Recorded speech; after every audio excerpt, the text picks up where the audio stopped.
Hi, parents. Thanks for coming to see me today. I thought I would come up with some more ideas for quiet at home. I write a new sticky note each time I have something to tell you. So, I know a lot of you still have your kids at home and you're working from home and you're trying to juggle and balance out both of your worlds all in one place. I know what that's like. Luckily, my kids have been doing great.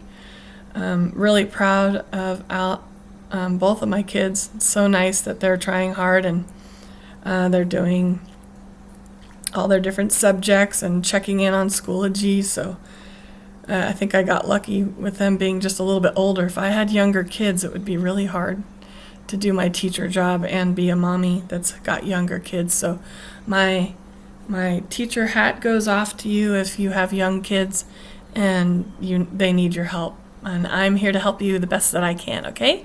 All right. So quiet at home. I think it would be really great to talk about that. Maybe, you have work to do that isn't requiring meetings. And so maybe you just need quiet time.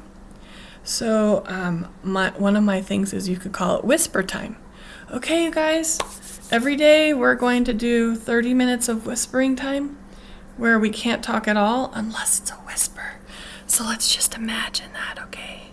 If we model great whispering, then we're not using our vocal cords.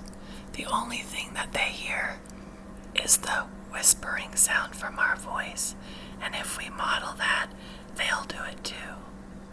If they come up to you and they use a bigger voice, you just go like this. We're whispering right now. Make sure you whisper only. And I would definitely set a timer, okay? Because you don't want to go longer.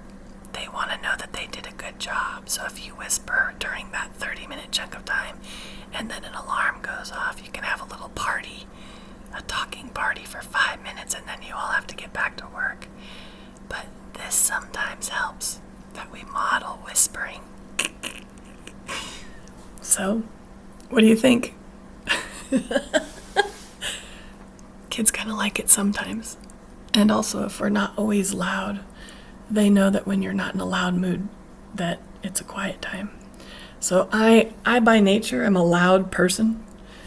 I'm loud. So it's not a problem for me to get louder than the kids in my classroom.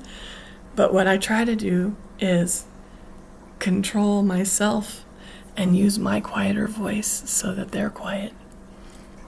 And sometimes when I need them to whisper, it's a whispering time. I have a noise level chart that I go by in the classroom. It's like 0 tolerance, there's no talking. And then a 1 is a whisper only.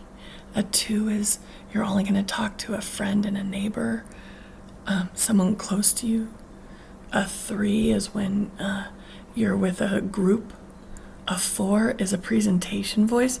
So you have to be able to reach to the back of the room with all your nice words, like a teacher would. And then 5 is no, that's too loud. And it's for outdoor and recess time only. So if you have a noise level at your house, that would help you.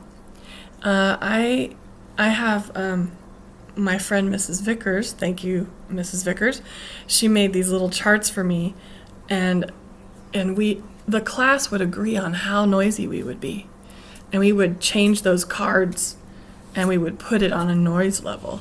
So if you want that was probably on Pinterest, and it was just a really great idea, and you print them up and then you say, hey, it's going to be a quiet time. There's no talking. It's a 0 tolerance talking time. Or you put on a new level that you can handle. If they're playing with Legos and it's Lego time, you gave your kids recess, let them play a little, then maybe their voice level will go up. But sometimes a visual is helpful wherever they're working at or where they're playing at. I know another quiet activity, 2 things actually. Oh my goodness, I brought some puzzles into my house. A friend of mine brought me some puzzles, and my kids saw them on the table, and guess what they did? They got all excited, and they just sat down and did puzzles.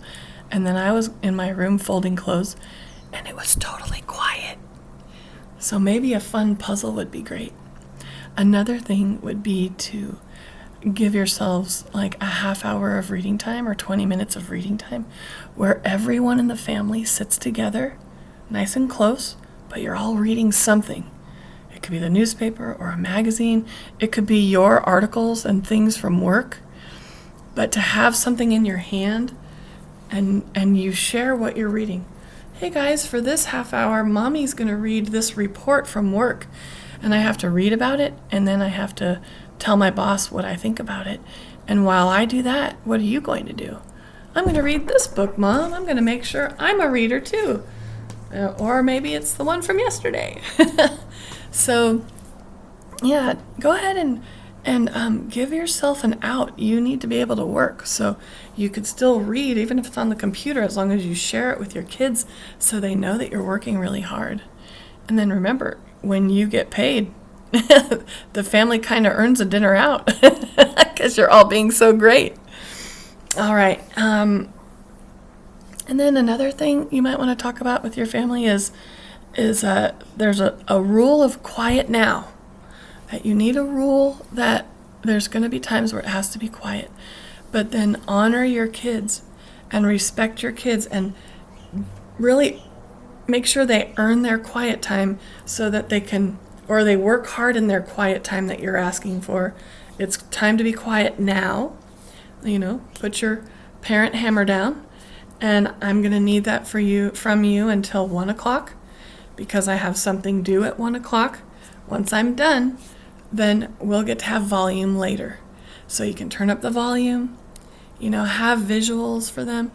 And we'll all get a chance to turn up the volume at 1:05, okay? And we'll only be able to be loud and talkative for about 20 minutes because I'll need to get back to work, and so will you. But if you use these kinds of verbal cues and sometimes have something visual to go with it, like a timer, I called it Quiet Now. Quiet now, volume later. And then time for reading and whisper time. Remember to whisper. These are all little things that are going to help. And we just have to keep being creative. I always call these tricks that I use, I call it my teacher bag and my parent bag of ideas, I got to go in and get a new idea. And remember, if you have multiple kids, not all your kids appreciate the same kind of parenting. That means you have to get more tricks out and help them as it matches their personality. So some kids like you to yell, "Hey, come on down and tell me what you've done." Some kids want to be whispered to, "Mom, I want to tell you what I just finished," and they might tell you. And they like it nice and quiet because the loud noises make them nervous. I know I told you about Katie not liking it when I yell, so I try really hard to watch my noise level. And then if I'm modeling, that helps a lot. Okay, I'm going to stop right there because I want you to go and start using these things. Remember, I'm doing readings on my channel so that your kids can sit and listen to a book quietly and then take a test on it. That's also another quiet thing. Plus, it's testable, and your teachers will appreciate it because they're checking their comprehension. So I hope both of these things are helpful to you, and I'm doing this for you guys. We are in parenting together. Teamwork. Keep coming to see me. Thanks so much for visiting. I hope these tips are helpful. Bye-bye.